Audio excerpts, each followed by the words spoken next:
It's actually kind of relaxing.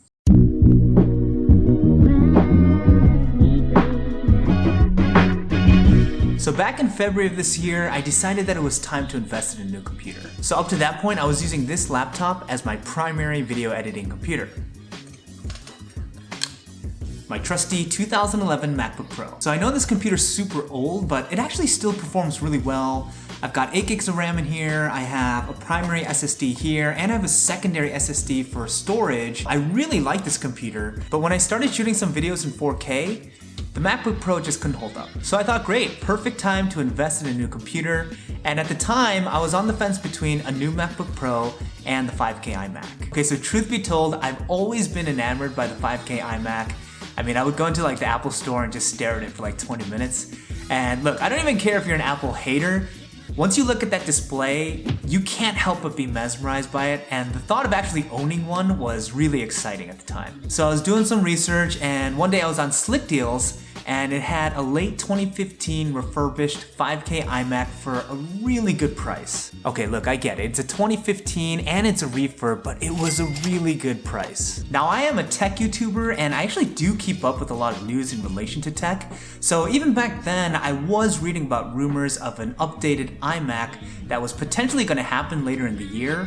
But at the time, the news was kind of all over the place. It was kind of like, no, it's not gonna happen, or yeah, it's gonna happen, but it's gonna be this crazy pro device with like an 8K display and some crazy specs, and you know, knowing Apple, it would probably cost like $8,000, and even if that was the case, I wouldn't be able to get it anyways. So long story short, the deal was gonna end and I needed to make a decision, so I pulled the trigger and got the refurbished late 2015 5K iMac. So I get the computer, I get it set up, and I'm super happy. I mean, it looks gorgeous, it's performing very well. I was enjoying the computer so much that I actually made a review on it back in May, and even then I was feeling really good about it. I was saying, yeah, you know what, I did the right thing. Apple's not gonna announce a new iMac. They're not gonna do it this year. Probably in a year or 2 years ago, it's gonna be like the MacBook Air. They're just not gonna do anything with it for a long time. Now, as WWDC 2017 started getting closer, you know, there were more rumors about, hey, there might potentially be an iMac being announced, but again, the news was kind of all over the place. They were kind of saying, no, it's just rumors. They're probably gonna wait until next year. So I was feeling safe, I was feeling good. And then about a month later, this happened. And here it is.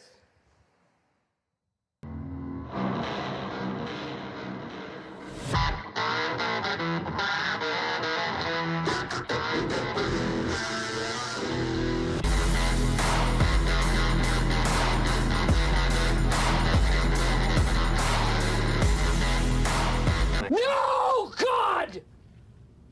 No, God, please, no! No! No! No!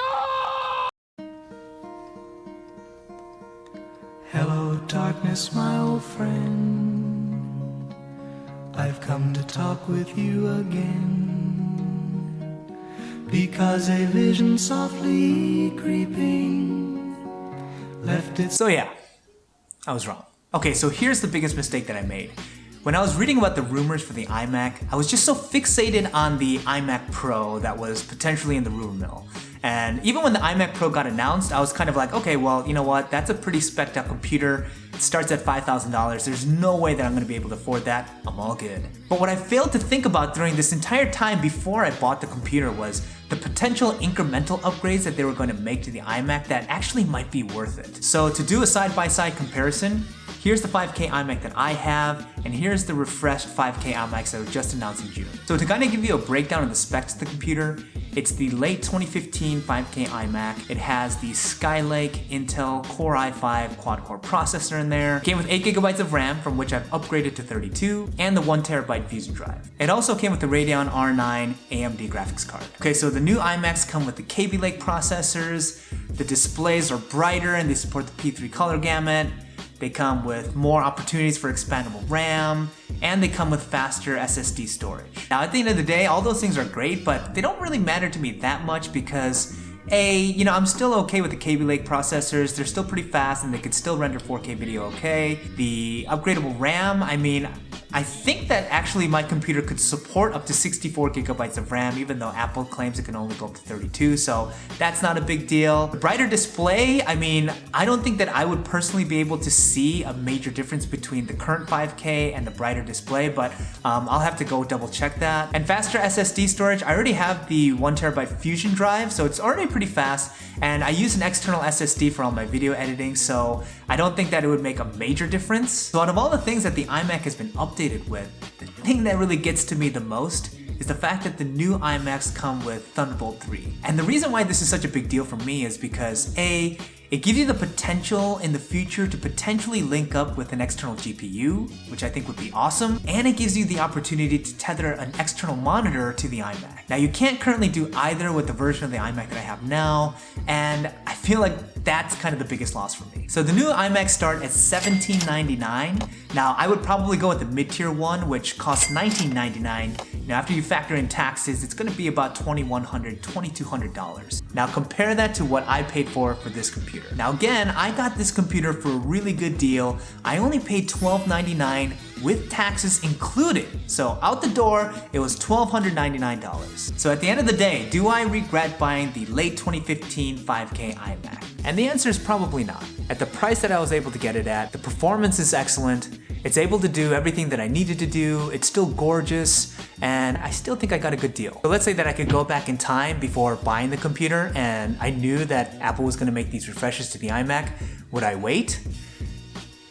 That's a little bit harder to answer. So of course, the rational part of me would say, yeah, absolutely I would wait.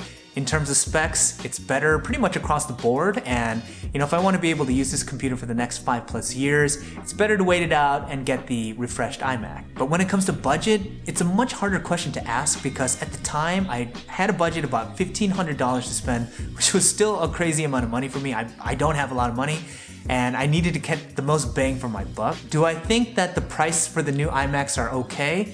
Yeah, I think they're okay. I don't think that they're necessarily overpriced, aside from Apple always being a little bit overpriced, but for Apple, it's not that bad. But if you're on a budget and you don't have that much money, and you're worried that the 2015 iMacs are going to pale in comparison to the newer iMacs, that's not true. You can still have a very good experience with this computer, and I'll be the first to tell you that, I pushed this computer pretty hard, and I've had no headaches whatsoever, and I still very much enjoy using it on a daily basis. So it really comes down to personal preference, but if you're on a budget and you're considering the 2015 iMac, honestly, it's still a really great computer, and you can probably get even a better deal than I did now that the new ones are out.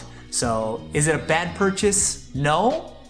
Going with the new one, is that bad? No, it's great. It really just depends on how much flexibility you have with your personal budget. But hey, that's just my opinion, and this is JSL Review. It's not just about tech reviews, it's a platform for discussion. So let me know what you guys think. Do you guys think I made a huge mistake in going with this computer and not waiting out for the new ones? Or do you think I got a good deal considering how much I paid for the computer, and that, at the end of the day, it's not a big deal?